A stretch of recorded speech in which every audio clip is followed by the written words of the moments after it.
পটলডাঙ্গার আমরা কজন বিখ্যাত চার মূর্তিমান, ক্যাবলা, হাবুল, টেনিদা আর লিকপিকে এই পেলারাম।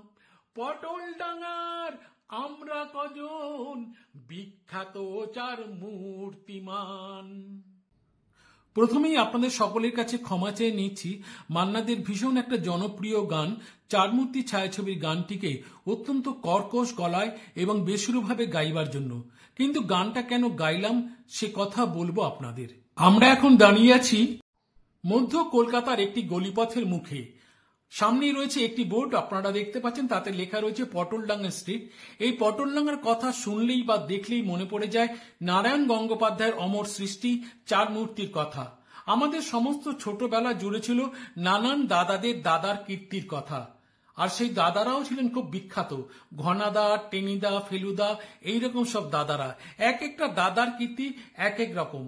রজনী সেন রোড মনে পড়লেই যেমন মনে পড়ে যায় ফেলুদার কথা, ঠিক সেই রকমই পটলডাঙ্গার কথা বললেই মনে পড়ে যায় চার মূর্তির কথা, বিশেষ করে টেনিদার কথা। আপনারা পর্দায় ডান দিকে যে রাস্তাটি দেখতে পাচ্ছেন সেই রাস্তাটি হলো আমহার্স্ট স্ট্রিট বা রাজা রামমোহন রায় সরণি। এই রামমোহন রায় সরণি থেকে যে রাস্তাটি বেরিয়ে সোজা পাড়ার ভিতরে ঢুকে গেছে, আপনারা পর্দায় যে গলিপথটিকে দেখতে পাচ্ছেন বা রাস্তাটিকে দেখতে পাচ্ছেন, এটি হলো পটলডাঙ্গা স্ট্রিট।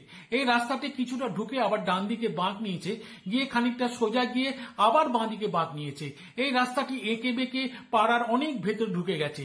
এটি হলো পটলডাঙ্গা স্ট্রিট। আমাদের প্রিয় শহর কলকাতা জুড়ে রয়েছে গাছের পাতার শিরা উপশিরার মতন নানান ছোট বড় রাস্তা, নানান গলিপথ, গলির গলি তস্য গলিপথ এবং কানা গলিপথ, যেন গলির আর শেষ নেই। এইসব গলিগুলো আবার ছোট বড় নানান রাস্তার সাথে এবং অন্যান্য গলিপথের সাথে গলাগলি করে শুয়ে আছে। এই প্রসঙ্গে মান্নাদের আরেকটি গানের লাইন মনে পড়ে যাচ্ছে, সেই গলিতেই ঢুকতে গিয়ে হোঁচট খেয়ে দেখি বন্ধু সে যে বিপদ আমার দাঁড়িয়ে আছে কি। পটলডাঙ্গা স্ট্রিটে ঢুকে আমি এমন একটা সরু গলিপথের সন্ধান পেয়েছি যে সেই গলিপথটাকে আপনাদেরকে দেখানোর লোকটা আমি সামলাতে পারছি না। এই যে বাড়িটা দেখছেন, এই বাড়িটার ডান দিকে রয়েছে সেই সরু গলিপথ। আপনারা দেখছেন সরু গলিপথটিকে, এই যে ভদ্রলোক খবরের কাজ পড়ছিলেন দাঁড়িয়ে, তার ডান দিকে যে গলিপথটা, সেই গলিপথটি হলো আমাদের আজকের দ্রষ্টব্য। আর গলিপথের মুখে আমি দাঁড়িয়ে আছি, বাড়িগুলো দেখানোর চেষ্টা করছি। এই রাস্তাটাও কিন্তু পটলডাঙ্গা স্ট্রিট। এইবারে আমরা এই বাড়িটার ডান দিকে যে সরু গলিপথ আছে সেখানে ঢুকবো।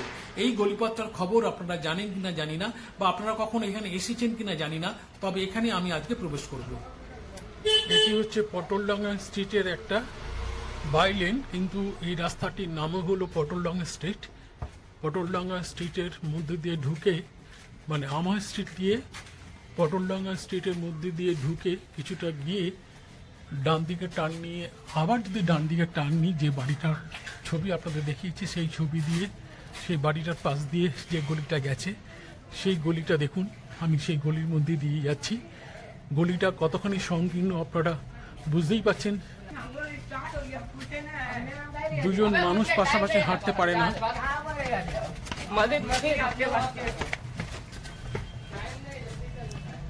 এতটা সংকীর্ণ এই গলি। উল্টো দিক থেকে এক দাদা আসছেন, এই দাদার আমি পাশাপাশি যেতে পারবো না, আমাকে একটুখানি কাত হয়ে দাদাকেও কাত হয়ে যেতে হবে, এত সংকীর্ণ এই গলি। এই গলির দুধারে উঁচু উঁচু বাড়ি আর মাঝখানে এই সরু সংকীর্ণ গলিপথ।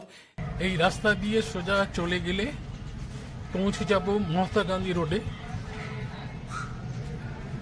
আপনারা দেখুন রাস্তাটা এখানে এসে একটু চওড়া হয়ে গেছে, দুপাশে বাড়িঘর রয়েছে,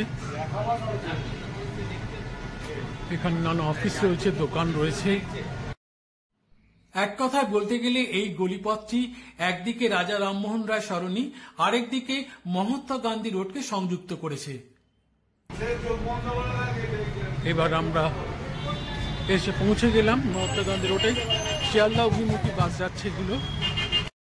আপনারা দেখছেন বাসে লোক ওঠানামা করছে। এই রাস্তার বাঁ দিক দিয়ে সোজা চলে যাওয়া যায় শিয়ালদা স্টেশনে, আর ডান দিক দিয়ে গেলে চলে যাওয়া যাবে আমহার্স্ট স্ট্রিট বা রাজা রামমোহন রায় সরণিতে। ভিডিওটি প্রথম থেকে দেখার জন্য আপনাদের সকলকে জানাই আন্তরিক শুভেচ্ছা ও অভিনন্দন। সবাই খুব ভালো থাকবেন, সুস্থ থাকবেন এবং আনন্দে থাকবেন। নমস্কার।